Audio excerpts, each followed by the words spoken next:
먼저 말씀을 보겠습니다. 25절부터입니다. 처녀에 대하여 내가 주께 받은 계명이 없으되 주의 자비하심을 받아서 충성스러운 자가 된 내가 의견을 말하노니 내 생각에는 이것이 좋으니 곧 임박한 환난으로 말미암아 사람이 그냥 지내는 것이 좋으니라. 내가 아내에게 매였으나 노이기를 구하지 말며 아내에게 노였으나 아내를 구하지 말라. 그러나 장가가도 죄 짓는 것이 아니며 처녀가 시집가도 죄 짓는 것이 아니로되 이런 일들은 육신의 고난이 있으리니 나는 너희를 아끼노라. 형제들아, 내가 이 말을 하노니 그때가 단축하여진 고로 이후부터 안에 있는 자들은 없는 자 같이 하며 우는 자들은 울지 않는 자 같이 하여 기쁜 자들은 기쁘지 않은 자 같이 하며 매매하는 자들은 없는 자 같이 하며 세상 물건을 쓰는 자들은 다 쓰지 못하는 자 같이 하라. 이 세상의 외형은 지나감이라. 너희가 염려 없기를 원하노라. 장가가지 않은 자는 주의 일을 염려하여 어찌하여 주를 기쁘시게 할까 하되 장가간 자는 세상 일을 염려하여 어찌하여 아내를 기쁘게 할까 하여 마음이 갈라지며 시집가지 않은 자와 처녀는 주의 일을 염려하여 몸과 영을 다 거룩하게 하려 하되 시집간 자는 세상 일을 염려하여 어찌하여 남편을 기쁘게 할까 하느니라. 아멘. 결혼을 해야 하느냐 말아야 하느냐라는 질문이 당시에 고린도 교회에 주어졌습니다. 이렇게 주어진 그 상황에서 바울이 이제 답하는 것인데 25절의 대전제가 내가 주께 받은 계명이 없으되 예수님은 이 처녀나 총각들이 결혼을 해야 하느냐 말아야 되느냐에 관하여 특별히 말씀하시지 않았습니다. 이걸 두고 얘기하는 것이죠.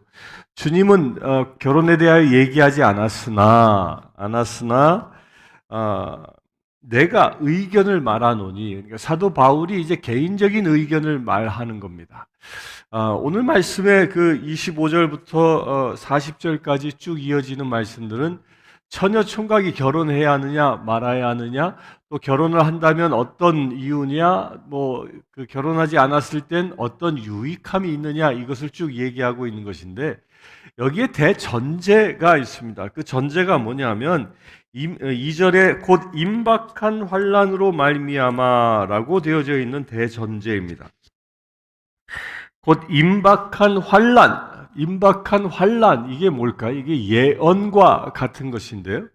이 임박한 환난은 이제 아주 짧게 보면 이 네로 황제에 의하여 로마가 불타게 되고, 그로 인해서 네로 황제가 이 불을 지른 방화범은 그리스도인이다라고 해서 그 모든 죄를 그리스도인들에게 전가시켜버리고 대박해가 시작되어집니다.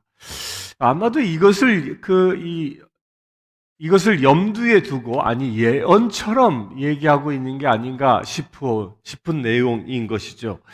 그러니까 첫 번째로는 임박한 환난, 기독교의 대박해를 앞두고 우리 처녀 총각들이 장가 가야 할지 말아야 할지를 그 대전제를 앞두고 결정하라는 겁니다. 너희가 환난을 만났을 때, 대박해가 임했을 때에 과연 너희들은 가정 때문에 신앙을 지킬 수 있는지 없는지 그것에 대하여 분명한 입장을 세우라라는 거죠. 이거는 그때 당시에는 그렇게 로마의 대박해를 염두에 두고 말한 예언적인 이야기임과 동시에 이 현대도 마찬가지입니다. 현대에서도 우리는 늘 주님의 심판날을 고대하며 살아갑니다. 따라서 우리가 심판날을 고대하며 살아갈 때에 내가 심판날에 맞이할 때에 그날을 맞이할 때에 내가 장가 들고 시집 가서 가정을 이룬 상태에서 맞이하는 것이 더 유익할지, 아니면 내가 독신으로 지내면서 그날을 준비하는 것이 더 유익할지를 우리가 생각할 수 있어야 한다는 겁니다. 결혼을 하면 좋지 않고 안 하면 좋다, 독신주의만을 주장하고 있는 것은 아닌 겁니다. 아무리 환란이 오고 박해가 오고 또 마지막 종말이 온다 할지라도 가족을 이루어서 가족이 함께 들어가는 영광, 그것은 참으로 더 아름답지 않습니까? 근데 문제는 그렇게 환난을 겪어 나가는 데 있어서 나 혼자 겪는 것이 가족과 더불어 통과하는 것이 것보다 더 쉽지 않겠느냐, 이런 취지로 이 바울이 이야기하고 있는 겁니다. 그런데 그렇게 긴박감을 가지고 살라는 이야기를 지금 바울이 얘기하고 있는 겁니다.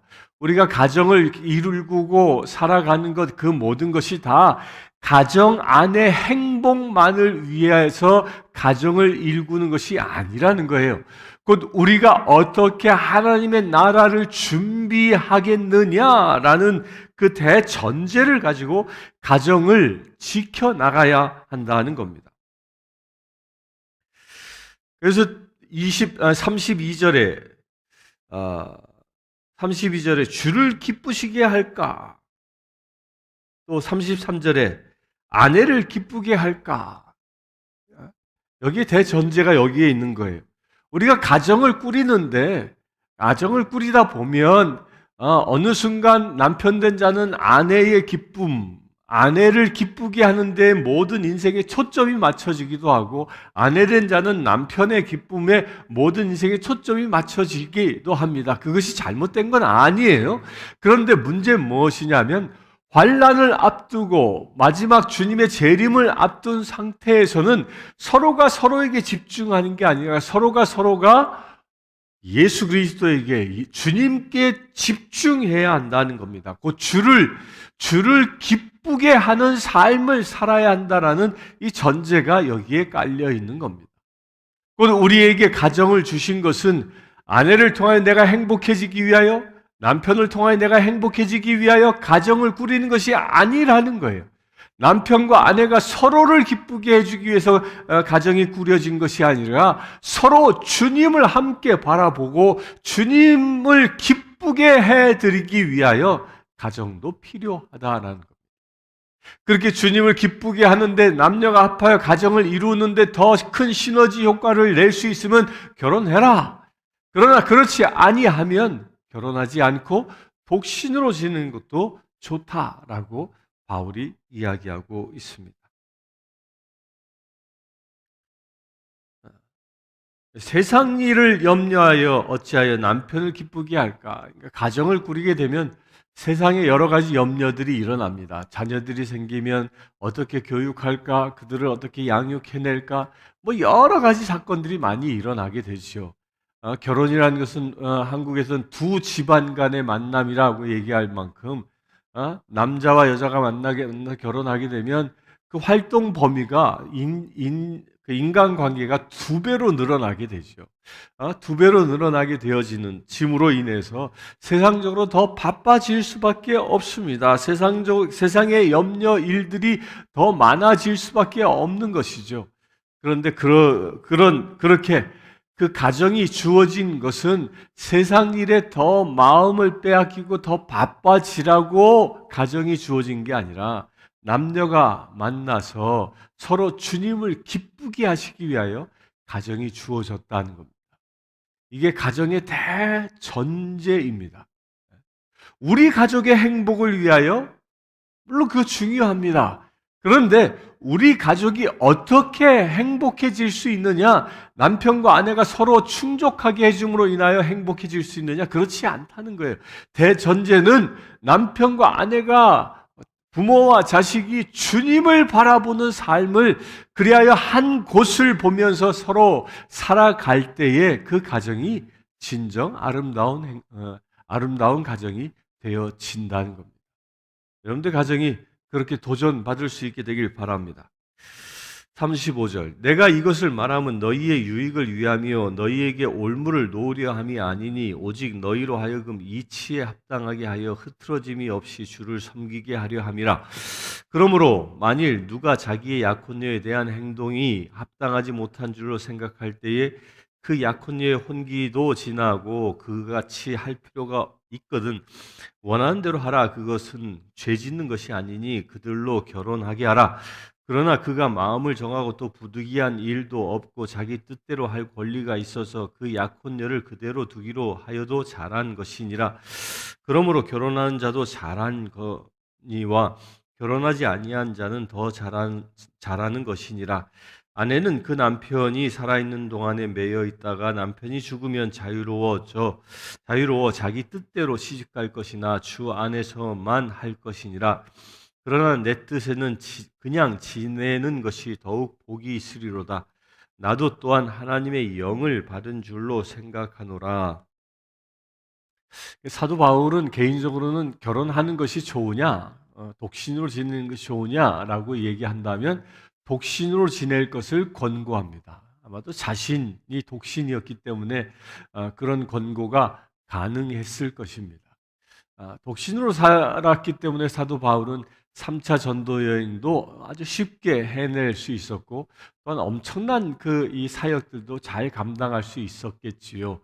그러나 이 독신으로 지내지 않았고 가정을 꾸렸다면 아마도 상당히 많은 부분 가족을 섬겨야 했기 때문에 시간 할애가 굉장히 많이 가정에 주어졌을 것입니다. 따라서 바울처럼 그렇게 이 엄청난 전도 여행의 그 성과는 내지 못하지 않았을까라고 추론할 뿐입니다. 그러나 그래서 사도 바울은 자기 자신이 독신이었기 때문에 독신에게 더 점수를 주는 것은 사실입니다.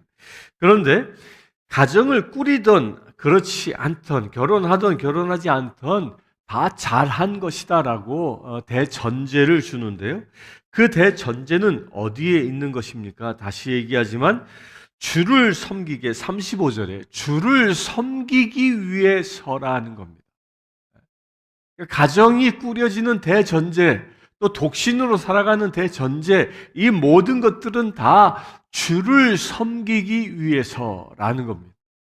이거는 우리 인간의 인생의 가장 기본을 두고 얘기하는 겁니다. 우리 인간 사회에서 가장 기본이 가정이죠. 또 독신으로 살아간다면 나 개인의 삶입니다. 그런데 그 가정과 개인의 삶이 누구를 위해서 살아야 한다? 주님을 섬기는 삶이 이루어져야 한다는 겁니다. 이것은 가정에서 남편과 아내가 주를 섬기듯이, 아내가 남편이 주를 섬기듯이, 부모가 자녀를 주를 섬기듯이, 자녀가 부모를 주를 섬기듯이, 그리하여 우리가 주님을 섬기는 그런 모범된 가정이 되어질 때에 우리 이 한 가정이 우리가 살아가고 있는 이 사회가 주님을 섬기는 사회로 변화시키는 그런 에너지원이 된다는 겁니다. 우리 사랑하는 성도님들, 여러분들 다 가정이 있습니다. 여러분들 가정에 가장 최고의 지상 목표가 무엇입니까? 여러분들 가정에 가훈이 있을 겁니다. 여러분들 가훈의 가장 중요한 가훈이 무엇입니까? 성경이 말하는, 특별히 사도 바울이 말하고 있는 가정의 가장 중요한 가훈은 주를 기쁘게, 주님을 섬기게 하기 위함이라는. 여러분들의 가정이 오늘 하루 묵상 가운데에 우리가 어떻게 하면 주님을 올바로 섬기고 주님을 기쁘게 하는 가정, 그런 우리의 삶이 되어질 수 있는가를 묵상하시면서, 또한 여러분들에게 주어지는 지혜가 있으면 그것을 행동으로 옮기면서 행하면서 지내는 거룩한 날 되기를 축원합니다. 잠시 기도하겠습니다. 주 아버지 하나님,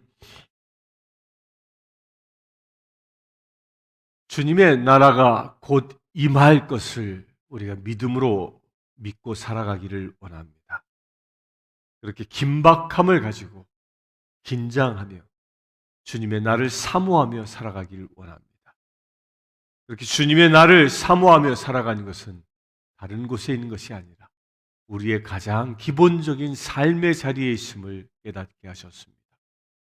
내가 개인적으로 독신으로 살든 결혼하여 살든 오직 주님을 기쁘게, 주님을 섬기게며 살아가는 것이 우리의 인생의 목적임을 깨닫게 하셨습니다. 아버지 하나님, 그와 같은 삶이 우리의 삶 속에서 이루어지길 원합니다. 오직 우리의 삶의 목적이 예수 그리스도를 기쁘게 하고 주님을 바로 섬길 수 있는 것이 우리의 삶의 목적임을 깨닫길 원합니다.